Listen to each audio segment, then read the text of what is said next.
Hello, and welcome back to Between the Hashes, our weekly college football primer. And today we have a lot to react to. First and most pressing, this was announced about 40 minutes ago. I'm getting this video up as quickly as I can.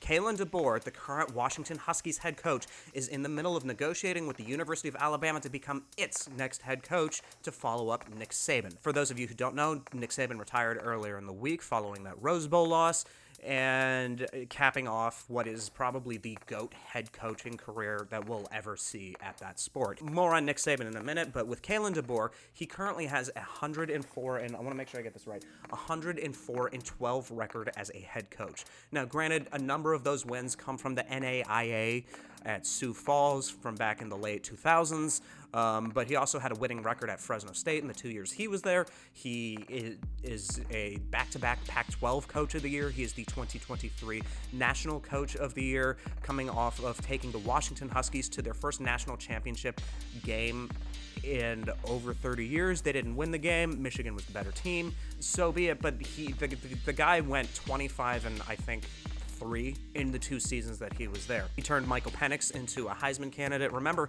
he was working with Penix at Indiana as its OC back in 2020, 2019, when Penix really started to put himself on the map. And so this is, I think this is a good hire. If I'm Alabama, I have two concurrent thoughts. The first is that this is a really good hire. This guy has won everywhere he's gone, and it takes a special kind of coaching talent to do more with less, I think. So like what Frank Beamer, for example, or Bill Snyder were able to do at Kansas State and Virginia Tech, respectively, for as long as they were. It's a little bit different than, like, I don't know, Lincoln Riley walking into a fully loaded Oklahoma team, or as much as I defend the guy, Ryan Day at Ohio State. It's just different when you're working with a program that's already built and loaded, when you're trying to rebuild a program that's kind of been down. Washington has shown an ability to win outside of its coach. They've been in the playoffs even before DeBoer. But if you're gonna follow up Nick Saban, you want someone who has a proven track record of winning. Some of the other names that got thrown out for the Alabama job, Dan Lanning was one of them, and there's a couple of points in his favor. Would have been he's from the Nick Saban coaching tree. He was an assistant under Saban for a little bit. He was an assistant under Kirby Smart for a while, won a national title with Kirby, and he's been doing well at Oregon. But to be honest, as a head coach, I don't know that I've seen like enough out of that Oregon program to really think that that's the guy that should follow Saban up, especially when you're hiring the guy that's beaten him 3 straight times now. For as much of a disaster as like Mario Cristobal or Willie Taggart were after they left Oregon, they still did really well at the school itself. So it's like Oregon has an ability to kind of outlast whomever its coach is. And so like I would need to see more from Dan Lanning to follow up somebody like Nick Saban. Apparently Steve Sarkisian was contacted. He said no. Mike Norvell got a contract extension from Florida State. He announced that he's staying. And so Kalen DeBoer was one of the biggest hot names out there. And we have this kind of odd scenario where of the 4 playoff teams, there's a very real chance that only Texas still has its head coach going into next year. Saban's retired. Kalen DeBoer is leaving Washington to take Saban's spot, and there's a lot of noise around Jim Harbaugh. No news on that front just yet. I'm going to speculate on that in a different video. But it's really, I think this is a good hire, and I think it was imperative for Alabama to make this hire by the end of this week, because we're already starting to see cracks. There's a couple of guys who are thinking about transferring. Isaiah Bond just entered the transfer portal. One of their big breakout star receivers from this year, Caleb Downs, a really good defensive back, is rumored to be transferring. Ryan Williams, a 5-star recruit, has decommitted from Alabama.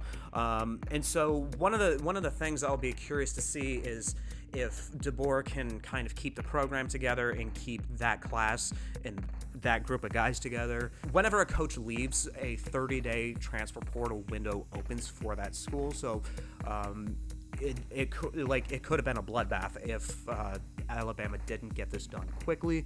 But fortunately for them, they did. I think they got a really good coach. It really is too bad for Washington, just coming off of national title appearance, right on the eve of their move into the Big Ten. You know what? But as far as Washington goes, as much as it sucks for them, for a team and a program like that to lose its coach, It wouldn't shock me if they hired somebody pretty good next. Right now, I'm not sure about any names, but a lot of those, part of Washington's appeal was that Penix was there for so long, and that stable of receivers that they have that are probably all going to declare from the NFL. Odunze just actually declared today as well, so he's out. And so that was a special group of guys, and that was their last year together. But as far as Alabama, can we expect that? It's Nick Saban's success is so hard to quantify and put into perspective that it's almost like asking someone to visualize what a billion looks like. Like, if you were to take a billion marbles, it would fill up like a football stadium or something like that. The human mind can't quantify. The reason why we use scientific notation outside of being able to easily digest really large numbers in shorter formats is because the human mind can't quantify things that big or that giant. It's almost like that with Nick Saban's level of success. There's really only one coach in the history of this sport at the collegiate level who he can even remotely be compared to. The other Alabama great, Bear Bryant. And I think Saban's success has kind of outshone that at this point. There are two coaches in the history of the sport to win national titles at two different schools as the head coach. Nick Saban is one, and the other is Urban Meyer, winning 2 at Florida and 1 at Ohio State. But even then, Saban has 7 national titles and a number of more appearances. Off the top of my head, I think he had 9 total title game appearances at Alabama.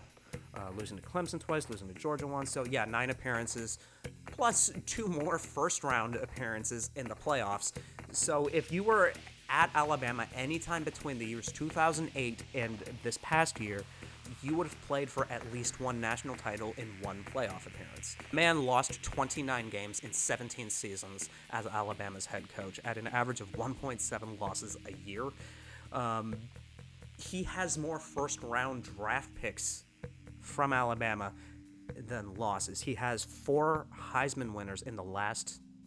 He has 4 Heisman winners: Ingram, Derrick Henry, Devonta Smith, and Bryce Young, and several others like Tua, for example, who could have won the Heisman, or even Jalen Hurts got nominated one year. Like, if you look at any NFL roster, they're just littered with Alabama players. Alabama was not known, kind of like Ohio State, Alabama wasn't exactly known as a quarterback school, but with Hurts and Tua and to I guess a lesser extent Mac Jones, guys like that, and Bryce Young, it's become a viable spot for quarterbacks. Now, as far as the latter two, their NFL performance leaves a lot to be desired, but this ain't an NFL podcast. If you were a recruit at Alabama and you stayed for all 4 years, you would have won a national title, with the exception of this most recent class.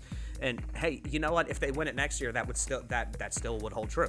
It's really hard to imagine anybody following that up with any level of real consistency, especially because with Kirby Smart kind of acting as the true successor to that legacy, except he's just at Georgia, winning 2 of the last 3. And even the wild stat with Kirby Smart at Georgia is that guy has more national titles than he has wins against Alabama. He's only beaten them the 1 time, and that was in the national title game 2 years ago.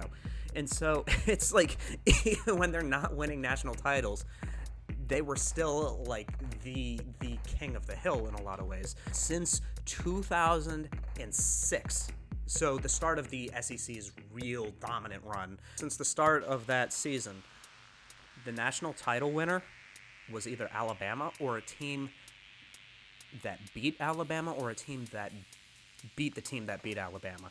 So it makes sense, for example. So Alabama has 6 of those titles. Other conference mates from the SEC West, so Auburn and LSU, account for 2 more of those titles, or 3 more of those. And so that's half of it right there. Michigan and Ohio State and Georgia all directly beat Alabama in Clemson, either beat Alabama in first round or the national title game itself to account for about 6 more of those games.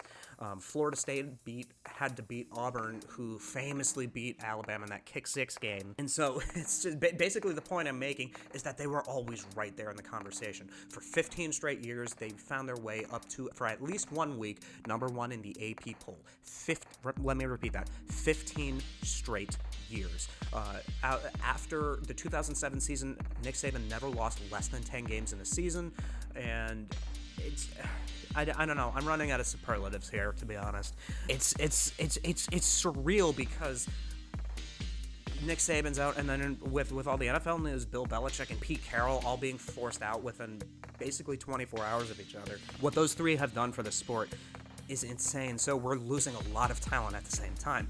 And even though, like, I'm not an Alabama fan, it's crazy that we were living in this era while we got to see this happening as it unfolded. It's really hard to imagine it ever happening again, or if it does happen again, not for a long time. With the playoff expanding, more teams are going to get more chances, and you could make the argument that it's going to be easier for, like, a Georgia to win a couple more, but it also might be harder because they have to play more good teams. And so with Nick Saban, like, how the hell do you follow that up? And that's the challenge facing anybody that would have taken this job. That's the uphill climb Kalen DeBoer is going to have to face. Nick Saban's legacy is going to be so overwhelming that there's absolutely no way it can be matched. It wouldn't shock me to see DeBoer get like a title or even 2 there, but just winning 6 and going to 1 basically every other year is just insane, and I just don't see it happening, especially with both the conference and the playoffs expanding. Having said that, I do think it's a good hire. I think Alabama's in a good spot going forward. Sucks for Washington.